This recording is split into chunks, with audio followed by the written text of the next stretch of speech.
আর কোন পরীক্ষায় 60% পরীক্ষার্থী গণিতে, 68% পরীক্ষার্থী অর্থনীতিতে এবং 52% পরীক্ষার্থী উভয় বিষয়ে পাশ করে। যদি 42 জন পরীক্ষার্থী উভয় বিষয়ে ফেল করে তাহলে মোট পরীক্ষার্থীর সংখ্যা কত? কোন একটা পরীক্ষা হয়েছে দুইটা সাবজেক্টে, ও গণিত এবং অর্থনীতি, গণিত এবং অর্থনীতি দুটো সাবজেক্টে পরীক্ষা হয়েছে। ক্লাসের মোট স্টুডেন্ট যতজনই থাকুক না কেন, 10 জন পরীক্ষা দিলে ওইটি 100%, 5 জন দিলেও ওইটি 100%। তো কোন একটা পরীক্ষায় 60% পরীক্ষার্থী গণিতে পাশ করে, 68% পরীক্ষার্থী অর্থনীতিতে পাশ করে এবং 52% পরীক্ষার্থী উভয় বিষয়ে পাশ করে। যদি 42 জন পরীক্ষার্থী উভয় বিষয়ে ফেল করে তবে মোট পরীক্ষার্থীর সংখ্যা কত? ধরি মোট পরীক্ষার্থীর সেট ইউ, ধরি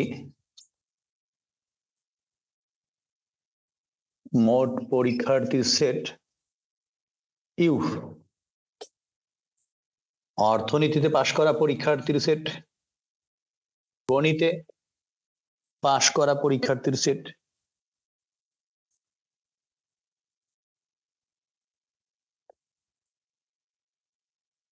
এ অর্থনীতিতে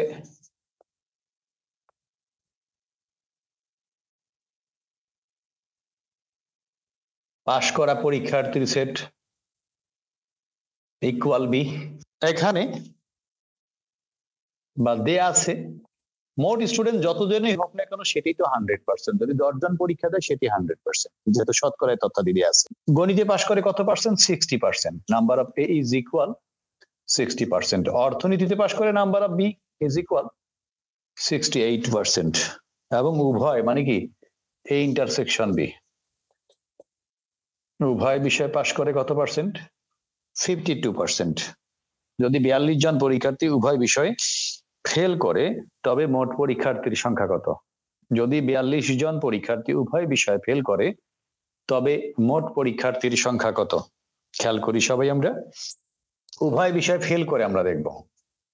ওইখানে দেখো এরা মোট পরীক্ষার্থী, এরা অর্থনীতিতে পাশ করে না, এরা গণিতে পাশ করে, এরা অর্থনীতিতে পাশ করে। Number of U is equal 100%, number of A is equal 60%, number of b is equal 68%, number of a intersection b is equal 52%. এরা কারা?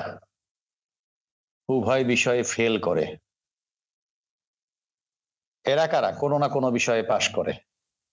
এরা হচ্ছে কোনো না কোনো বিষয়ে পাশ করে, আর আউটসাইডটা হচ্ছে উভয় বিষয়ে ফেল করে।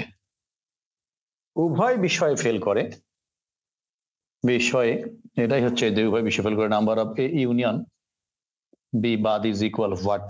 উভয় বিষয়ে ফেল করে number of A union B বাদ, সি দ্বারাও বাদ বুঝায়, প্রাইম চিহ্ন দ্বারা বাদ বুঝায়। তার মানে কি পুরা ইউ থেকে number of U minus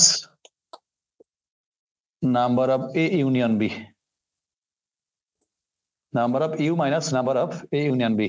number of U কত? 100% minus number of A union B এর মান তো এখানে নাই। আমরা কি জানি যে অংশটুকু যদি বের করি এ ইউনিয়ন বি, তার প্রথমত কি নেব? এ, নাম্বার অফ এ প্লাস তারপরে কি নাম্বার অফ বি মাইনাস, এটা দুইবার আসছে, এ এর ক্ষেত্রে আসছে, বি এর ক্ষেত্রে আসছে, এটা ডাবল না আসছে বিধে একবার মাইনাস হবে। Number of A intersection B, A হচ্ছে 60% প্লাস 68% মাইনাস এটা হচ্ছে 52%, 100% মাইনাস 76% ইজ ইকুয়াল 100 মাইনাস 76 মানে 24%।